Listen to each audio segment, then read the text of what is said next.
everyone, Happy New Year! This is Pastor Chelsea and you're watching the first episode of 2021 on The Thursday Show. So welcome. I hope you all had a great Christmas and a great New Year. And now that we're here in the new year, I wanted to talk about something that I think usually crosses a lot of our minds once this time of year rolls around: habits. That's right. Tell me, how many of you have created some kind of habit that you want to develop in 2021? If you're brave, tell me what that habit is in the comments. I'm really curious to know what the different good habits are that we want to develop this year. For me, I really want to develop a better habit at reading. I know I love it when I read, but it's just one of those things that's really easy for me to let everything else take priority, and I've never been good at making time for when I read. So reading 5 pages a day has become my habit for 2021 that I'm really trying to put into practice. And I would say that for me, that habit probably started as I was reading through this book right here, Atomic Habits, written by James Clear. And this was one that I just found honestly because I liked the cover art, but it's been a good read. I'm still working my way through it, but it talks a lot about habit change. And if we want to successfully see habits change, then there's some things that we can do to help us along the way. And I think that's an important word, because if we're being honest, a lot of habits or New Year's resolutions usually get thrown by the wayside within a couple weeks of the start of the new year. In his book, James Clear defines a habit as a behavior that has been repeated enough to become automatic. That's the goal, something that we can do without even thinking about it. And honestly, the ultimate purpose of us having these good habits in our life is so that we can solve the problems that we face with as little energy and effort as possible. So staying healthy becomes an easy habit that we regularly perform, working out and eating healthy, so that then it solves a lot of life's problems and gives us better lives.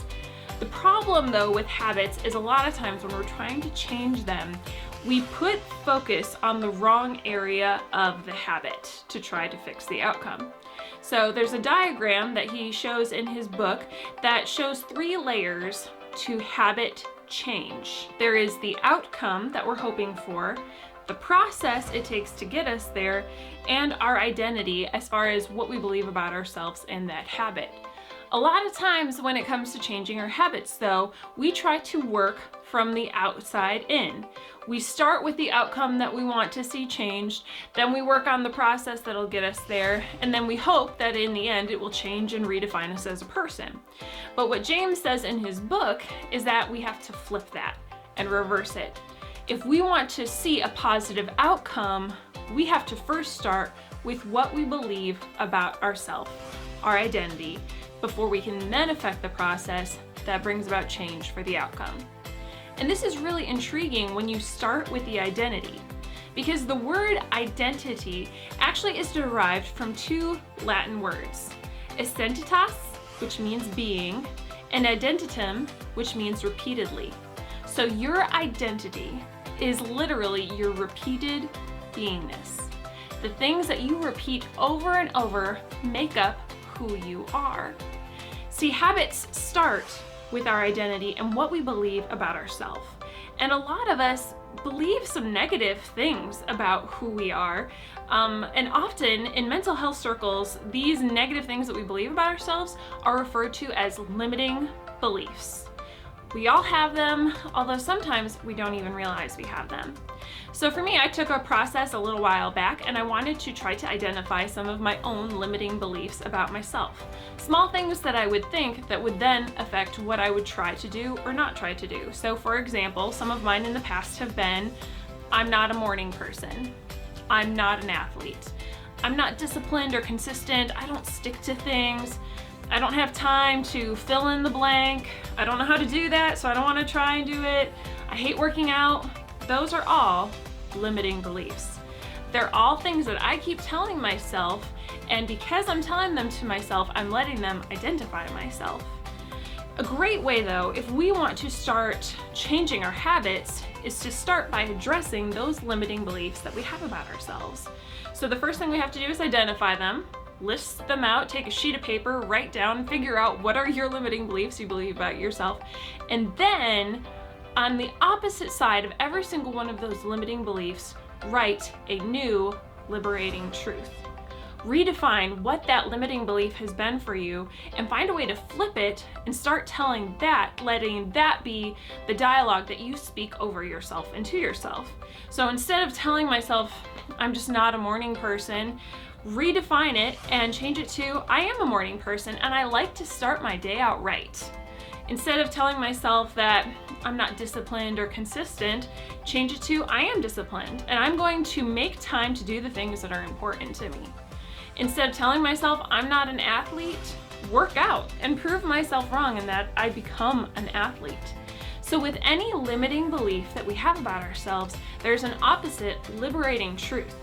And as we start to reframe those things from limiting beliefs to liberating truths, we're going to start to see a change in the way we view ourselves, which will then change the way we live out our lives, the actions that we chase after, and the habits that we're able to successfully grab onto. This is where your habits start to come hand in hand with what you believe about yourself. Because as we rewrite our limiting beliefs, the actions that we would then take can help aid the process. See, every action you take is a vote towards the person that you want to be. And so if I want to be an athlete, then every time I work out, I am an athlete. If I want to be a morning person, every time I wake up and have a healthy morning routine, I am a morning person. Every time you encourage someone, you're a leader. Every time you write, you're a writer. Every time you practice an instrument, you're a musician. The actions that we then take start to help shape our identity. And it becomes this beautiful symbiotic relationship where we've redefined the way we view ourselves, our identity, and then reshaped the actions that we would take with that identity. So I want to ask you today, who is the person that you want to be? What is the identity that you need to reshape in order to achieve the habits that you want to this year?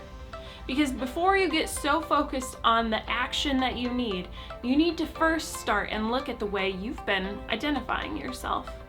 I'd encourage you to even take some time today or tomorrow, grab a sheet of paper and do this practice that I talked about. Write down what have been the limiting beliefs that I've been telling to myself, and what are the liberating truths that can set me free, redefine the way I see myself, and reshape the habits that I live with.